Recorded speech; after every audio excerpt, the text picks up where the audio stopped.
La dépendance. Ce mot évoque des images fortes, souvent négatives. Mais la dépendance ne concerne pas toujours des substances comme la drogue ou l'alcool.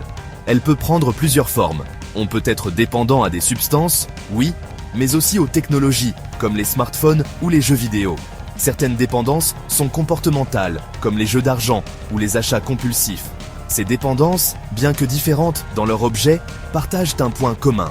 Elles impliquent une dépendance à quelque chose qui apporte du plaisir ou du soulagement, même si cela a des conséquences néfastes. Cette dépendance peut être physique, psychologique ou les deux.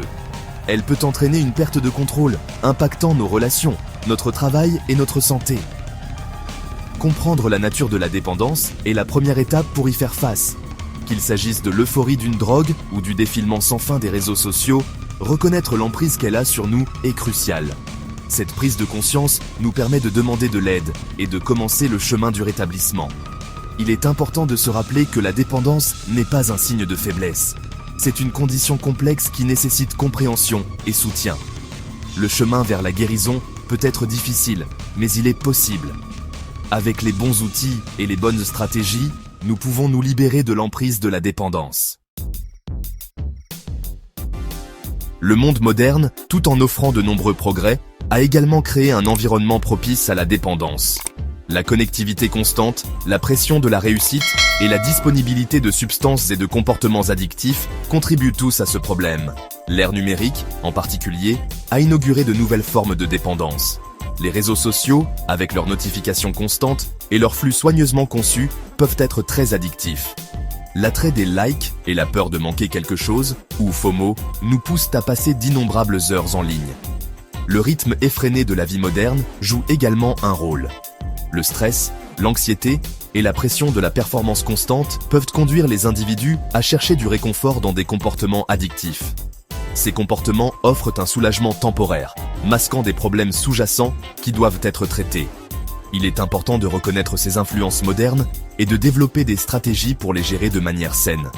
Fixer des limites avec la technologie, prioriser le bien-être personnel et rechercher de l'aide professionnelle en cas de besoin sont des étapes cruciales pour prévenir et surmonter la dépendance à l'ère numérique. Se libérer de la dépendance à l'ère numérique nécessite une approche multidimensionnelle. Les méthodes traditionnelles, comme la thérapie et les groupes de soutien, restent essentielles, mais elles doivent être adaptées pour répondre aux défis uniques de notre époque. Un aspect crucial est la gestion de notre relation avec la technologie. Cela implique de fixer des limites au temps passé devant les écrans, de désactiver les notifications non essentielles et de créer des zones sans technologie dans nos maisons. Il s'agit d'être conscient de notre utilisation de la technologie et de s'assurer qu'elle ne contrôle pas nos vies. Une autre stratégie vitale consiste à développer des mécanismes d'adaptation au stress et à l'anxiété.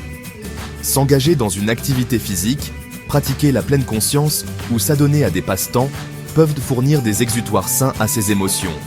Il est également crucial de s'attaquer aux problèmes de santé mentale sous-jacents, car ils contribuent souvent aux comportements addictifs.